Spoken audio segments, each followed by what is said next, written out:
ॐ उद्गाता अरहं अरहं अरहं अरहं अरहं अरहं त्राता ॐ ह्रीं श्रीं जय ॐ ह्रीं श्रीं जय विजय ध्वजा लहराए चैत्य पुरुष जग जाए।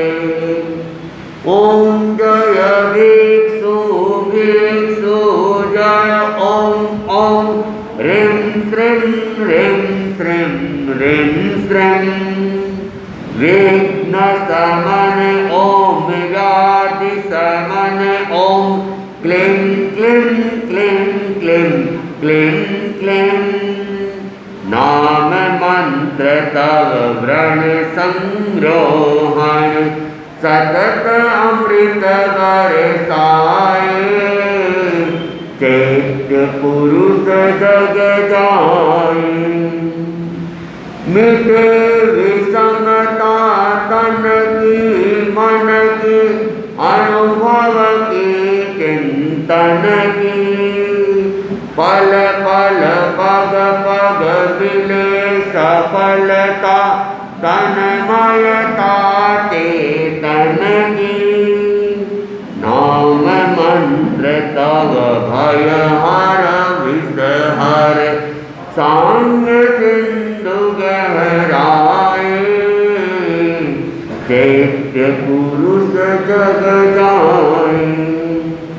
आत्मा भिन्न शरीर भिन्न है तुमने मंत्र पढ़ाया आत्मा अचल अरुज शिव शाश्वत नश्वर है यह काया आत्मा आत्मा के द्वारा ही आत्मा में लय पाए चैत्य पुरुष जग जाए। तुम निरुपद्रव हम निरुपद्रव तुम हम सब है आत्मा तब जागृति आत्मा से हम सब बन जाए परमात्मा। ओम राम ह्रीं रों ह्रीं रों रं र अंतरमल धुल जाए चैत्य पुरुष जग जाए। देव तुम्हारा पुण्य नाम मेरे मन में रम जाए चैत्य पुरुष जग जाए चैत्य पुरुष जग जाए।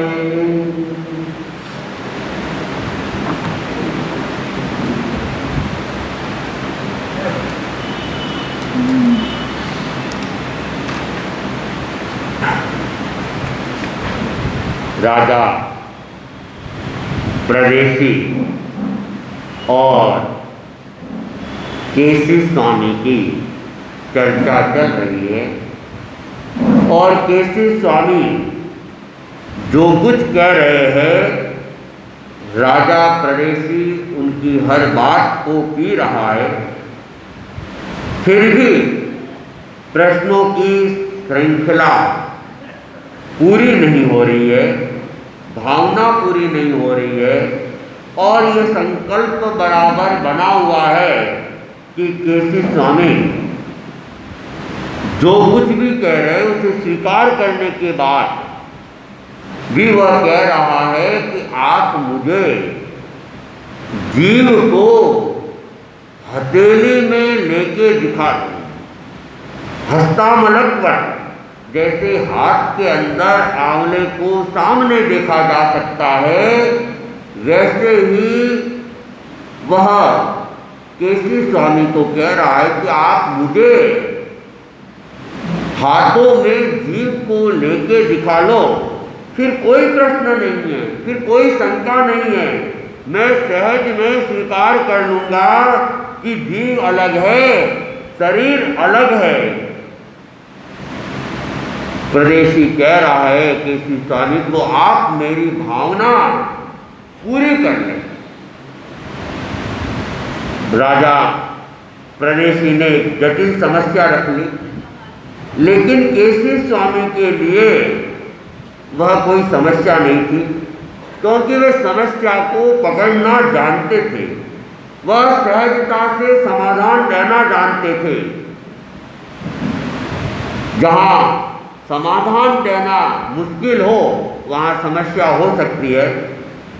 बहुत बार समस्या कठिन हो सकती है, लेकिन समस्या को पकड़ना जो जानते हैं उनके लिए समस्या सहज हो जाती है। एक बार एक रोगी डॉक्टर के पास में गया और कहा, मेरे घुटने में दर्द है। पुराना समय था, एक्सरे मशीन नहीं होती थी, एमआरआई वगैरह नहीं थी, सीटी स्कैन नहीं होता था, एमआरआई नहीं होती थी। तो डॉक्टर ने कह दिया एक्सरे करवा दो। एक्सरे करवाया गया तो घुटनों में कोई खराबी नहीं थी। तो वो कहने लगा, मेरे तो कमर में दर्द है। डॉक्टर ने फिर कह दिया कमर का एक्सरे करवा दो। कमर का एक्सरे करवाया गया, कमर में भी कोई खराबी नहीं थी। फिर उसने कहा, मेरे तो कंधे में दर्द है। कंधे का एक्सरे करवा दिया। जहां जहां वो दर्द कह रहा था डॉक्टर एक्सरे, लेकिन जहां भी वो दर्द बता रहा था दर्द नहीं था। डॉक्टर ने देखा, बात किया, कभी ये घुटनों में दर्द बता रहा है, कभी कमर में बता रहा है, कभी कंधे में बता रहा है, और एक्सरे में सब ठीक ठाक है। तो डॉक्टर ने गहराई से देखा तो देखा इसकी अंगुली में ही दर्द है, और ये जहाँ जहाँ अंगुली को रखता है वहाँ वहाँ दर्द होता है। दर्द तो कहाँ हो रहा है? दर्द अंगुली में हो रहा है। जहाँ अंगुली को टिका दिया वो वही दर्द तो बता रहा है। तो डॉक्टर के बात समझ में आ गई, समस्या पकड़ में आ गई। कितने एक्सरे करवाए, उसके बाद जाके समस्या पकड़ में आई। लेकिन केसी स्वामी जो थे वे तो अंतर्ज्ञानी थे। वे समस्या को तत्काल उन्होंने पकड़ रखा था और वे समझ रहे थे कि राजा परदेशी वो अभी स्थूल जगत में जी रहा है, इसलिए हथेली में लेके बताने की बात कह रहे। अगर केसी स्वामी ये कह दे कि मैं हथेली में लेके नहीं दिखा सकता हूँ, तो राजा परदेशी भी कह देगा, फिर मैं कैसे मान सकता हूँ कि जीव अलग है, शरीर अलग है। तो केसी स्वामी उसे युक्ति से समझाने का प्रयोग कर रहे थे। तो केसी स्वामी ने राजा परदेशी को कहा कि मैं अभी कहाँ बैठा हूँ? कि महाराज मेरे उद्यान में बैठे हो। कि वो सामने क्या दिखाई दे रहा है? महाराज वो तो पेड़ है, पेड़। कि ये पेड़ की पत्तियाँ हिल रही है क्या? कि हाँ हिल रही है। अरे कौन हिला रहा है? कोई देवता हिला रहा है क्या? कि नहीं महाराज कोई देवता नहीं हिला रहा है। तो कौन हिला रहा है? कि इसे तो हवा हिला रही है। कि अच्छा वो हवा कहाँ है? तो हवा को हथेली में लेके दिखा दो। तब वह राजा परदेशी बोला, ऐसा तो मैं नहीं कर सकता हूँ। हवा को हाथों में कैसे ले सकते? हवा को तो हाथों में लेके दिखाया नहीं जा सकता है। हवा का तो क्या किया जा सकता है? अनुमान किया जा सकता है। तो हवा को वो हाथों में लेके नहीं दिखा रहा था। केसी स्वामी कह रहे थे, तुम कह रहे हो कि हवा है तो हवा को दिखाओ ना। लेकिन हवा को दिखाने में राजा परदेशी असमर्थ था। तब केसी स्वामी ने कहा कि हम मानते हैं कि हवा क्या है? रूपवान है, रंगवान है। हवा तो मूर्त है, और जो मूर्त होता है वह दिख सकती है, लेकिन जो आत्मा है वो तो अमूर्त है, वह दिख नहीं सकती। हवा तो क्या है? उद्गल है, उद्गल है, वो दिख सकती है, लेकिन आत्मा दिख नहीं सकती क्योंकि वह अमूर्त है। जब तुम मूर्त को भी नहीं दिखा सकते हो तो फिर अमूर्त को मैं कैसे दिखा पाऊंगा? तो राजा का एक आग्रह था, लेकिन केसी स्वामी ने उन्हें उसके ही प्रश्न के प्रति प्रश्न में उलझा दिया। तो उसने कहा कि मैं स्वीकार करता हूँ कि जीव अलग है और अजीव अलग है, लेकिन फिर भी मेरी इच्छा यही है, मेरी भावना यही है कि मैं उसे किसी भी तरह देखना चाहता हूँ। तब केसी स्वामी कहते हैं कि देख प्रदेशी, मैंने एक नियम आपको पहले बताया था कि स्थूल जगत का नियम अलग है, सूक्ष्म जगत का नियम अलग है। मैं दूसरा नियम बता रहा हूँ कि दुनिया में दो प्रकार के पदार्थ होते हैं, एक मूर्त पदार्थ होते हैं, एक अमूर्त पदार्थ होते हैं। जो मूर्त है उसे तो कोई व्यक्ति देख सकता है, लेकिन जो अमूर्त है उसे कोई देख नहीं सकता है। जो हमारा लोक बना हुआ है वो 5 अस्थिकायों का रूप, 5 अस्थिकायों से ये लोक बना हुआ है। 5 अस्थिकाय कौन से है पता है?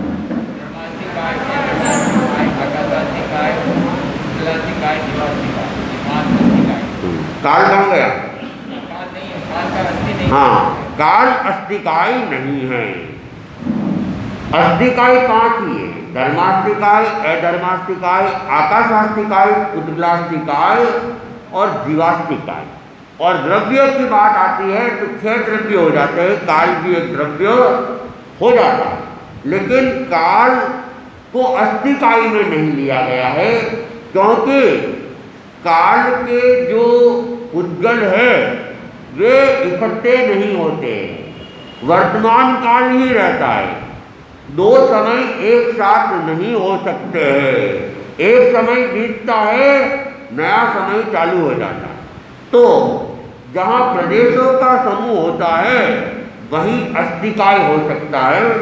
तो केसी स्वामी राजा प्रदेशी को कहते हैं कि धर्मास्थिकाय, अधर्मास्थिकाय, आकाशास्थिकाय और जीवास्थिकाय ये अपने आप में अमूर्त है, इनमें वर्ण गण रस स्पर्श नहीं है, केवल मात्र पुद्गल है, उसमें वर्ण गंध रूप रस स्पर्श ये पाए जाते हैं।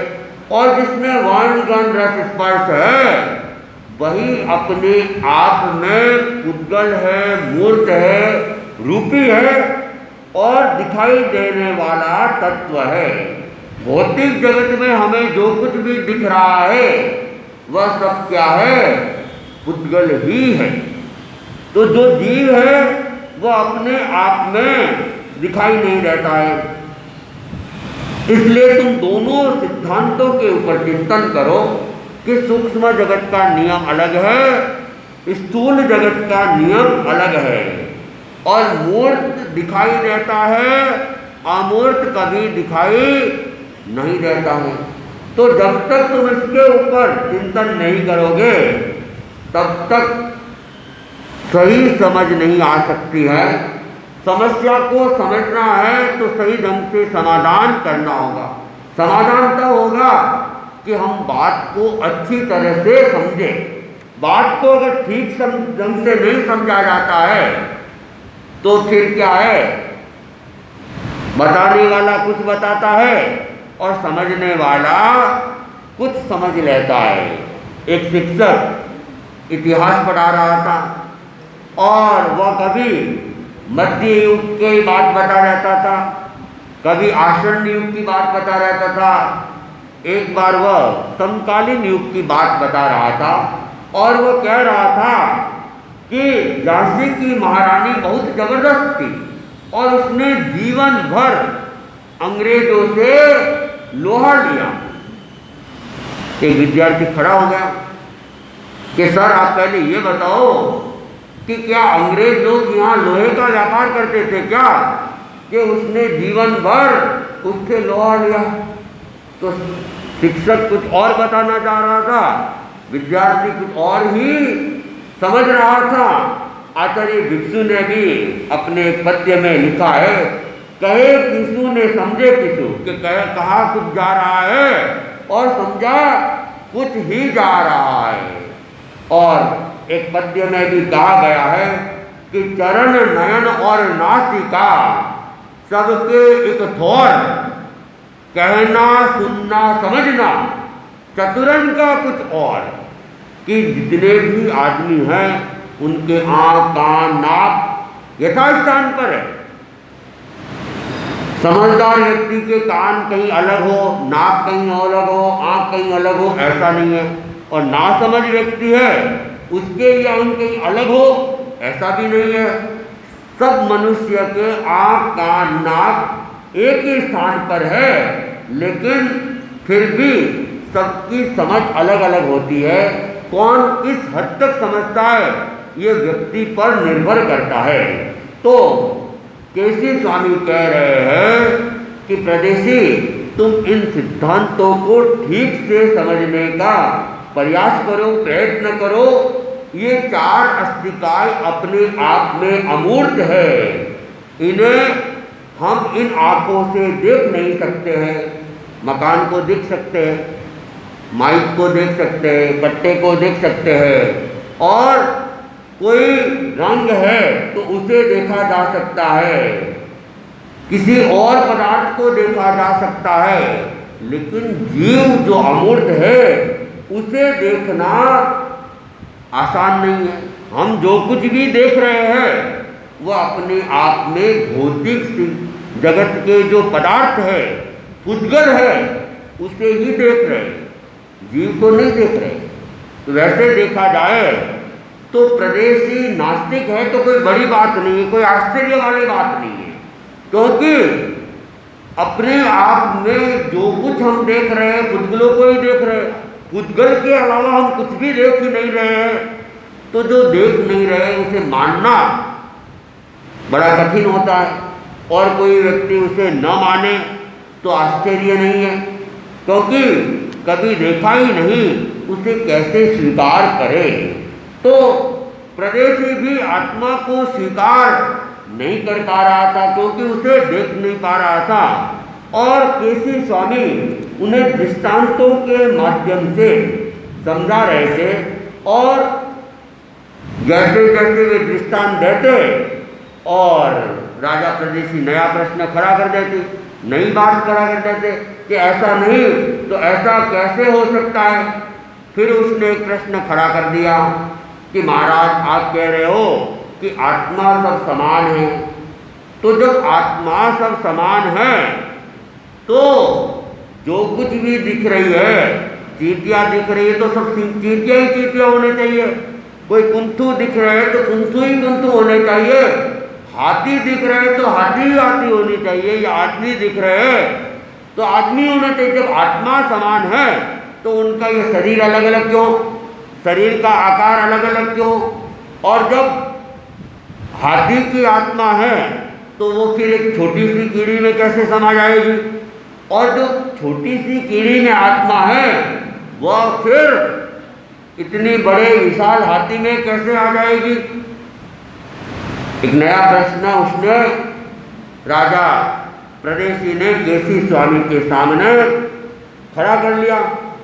प्रश्न भी जटिल था कि बात तो ठीक है, जब इतना विशाल हाथी है उसमें जो आत्मा है वो आत्मा एक छोटी सी कीड़ी में कैसे समा जाएगी, और वो छोटी सी कीड़ी की आत्मा है वो एक विशाल शरीर में कैसे फैल जाएगी।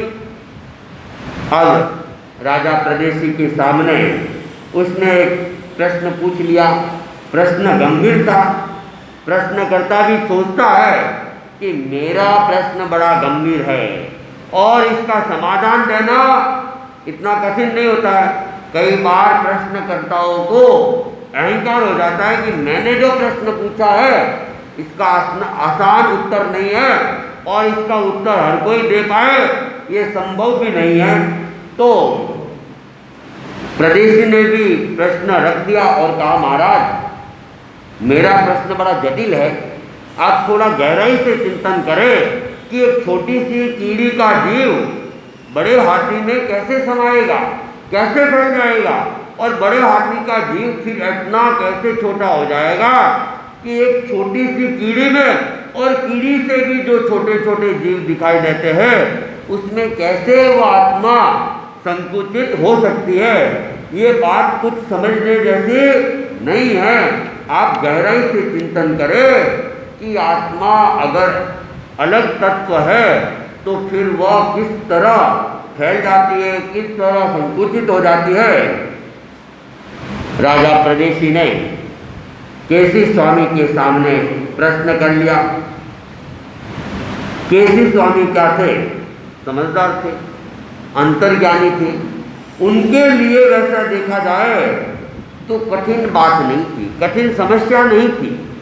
समस्या उनके लिए जिनको ज्ञान नहीं है उनके लिए समस्या हो सकती है, लेकिन जो ज्ञानवान है उनके लिए कभी कोई समस्या होती नहीं है। और ज्ञानवान व्यक्ति है वे समाधान भी अच्छे ढंग से दे सकते, अच्छे ढंग से कर सकते हैं। एक बार 3 व्यक्ति थे और तीनों ही नासमझी थे। तीनों ने सोचा अपन पास के गांव में जाते हैं, वहाँ कुछ व्यापार करेंगे, धंधा करेंगे और धन कमाएंगे। तीनों ने चिंतन करके दूसरे दिन ही वहाँ से रवाना हो गए। चलते गए, बीच में कोई जंगल आ गया, वहीं पे रुक गए। थके हुए भी थे, खाना साथ में लाए थे, खा लिया और वहाँ विश्राम कर लेते। फिर अगले दिन पहुँचेंगे गांव। रात को क्या है, पूनम का चांद दिखाई दिया। तो एक वो व्यक्ति ने कहा, अरे चांद तो कल हमने अपने गांव में देखा था, आज यहाँ आ गया, ये भी अपने साथ साथ आ गया। तो अपने गांव में क्या हो जाएगा, अंधेरा हो जाएगा। लोग कहेंगे फिर कि तुम क्यों गए, और गए तो गए, चांद को साथ में क्यों ले गए। तो दूसरा बोला कि नहीं, हम ऐसा नहीं होने देंगे। चांद हमारे साथ आ गया है, हमारे गांव में अंधेरा होगा, ये ठीक नहीं है, हम लोगों के ताने नहीं सुनेंगे। तीसरे ने कहा, चलो अपन तो वापिस चलते हैं, नहीं तो लोग अपने को मूर्ख कहेंगे। और वे तीनों ही रात को ही वहीं से वापिस रिटर्न रवाना हो गए। समस्या थी नहीं, लेकिन समस्या को पैदा कर लिया, क्योंकि समझ नहीं थी। जहाँ समझ नहीं होती है वहाँ समस्या उत्पन्न भी हो जाती है और परेशान भी आदमी हो जाते हैं। लेकिन केसी स्वामी तो समझदार थे, उनके सामने कोई समस्या नहीं थी। प्रदेशी प्रश्न कर रहा है कि आत्मा कैसे छोटे जीव में आ जाती है, कैसे बड़े जीव में आ जाती है। तो अब राजा प्रदेशी समाधान देते हैं कि सुन प्रदेशी, एक बहुत बड़ा कमरा है और वो कमरे के चारों तरफ दीवार है, खिड़कियाँ वगैरह कुछ नहीं, केवल एक दरवाजा है, उसके अलावा कुछ भी नहीं है। एक व्यक्ति उस कमरे में जाता है, एक दीपक जलाता है वहाँ पे और दरवाजा बंद कर देता है। बताओ, वो जो दीपक का प्रकाश है वह कहाँ फैलेगा। तब राजा प्रदेशी ने कहा कि वह तो पूरे कमरे में फैलेगा।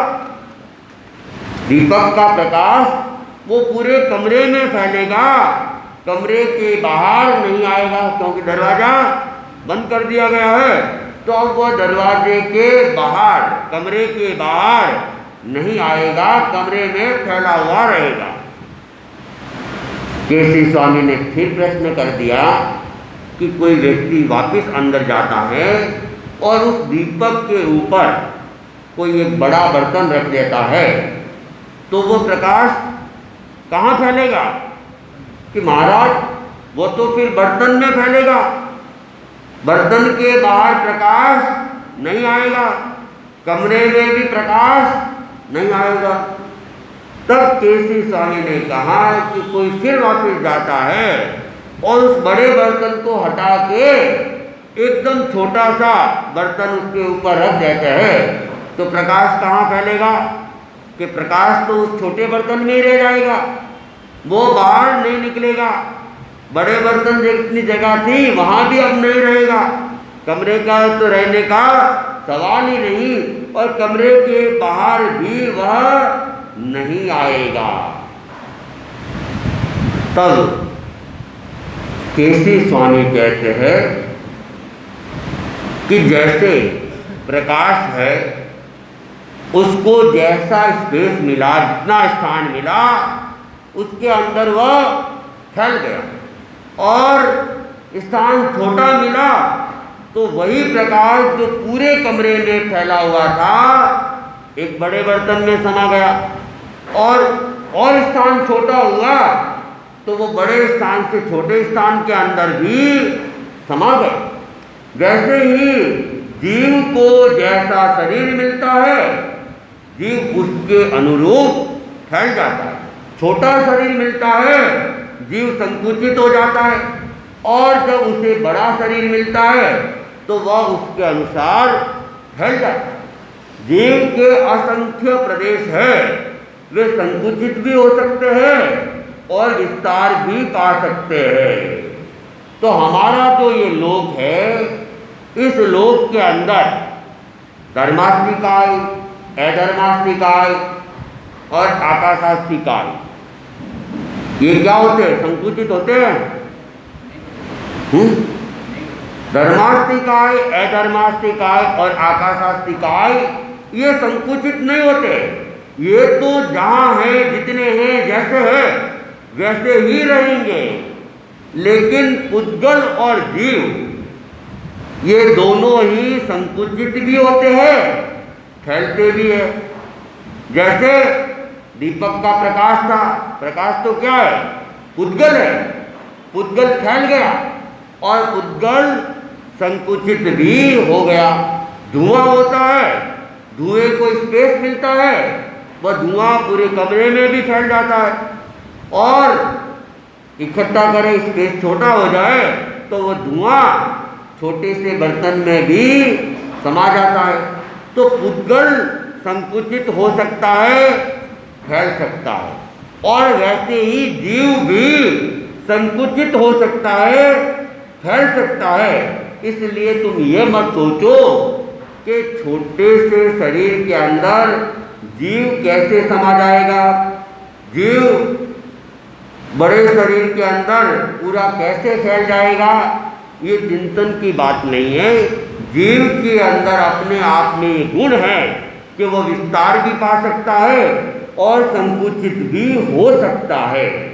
तो केसी स्वामी ने उन्हें तर्क सहित ये बात स्पष्ट की, और बात प्रदेशी के समझ में भी आ गई कि जो पदार्थ है, पुद्गल है, वे जिस तरह संकुचित हो सकते हैं, फैल सकते हैं, वैसे ही आत्मा भी संकुचित हो सकती है, आत्मा भी फैल सकती है।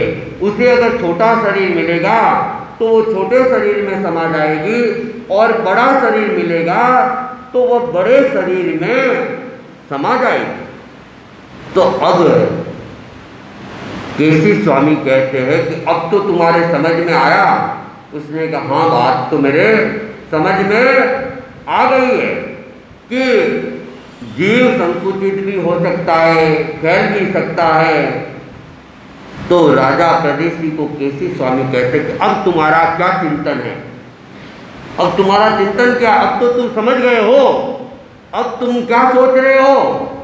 अब भी नास्तिक रहना चाहते हो या अब आत्मा को स्वीकार कर लेना चाहते हो?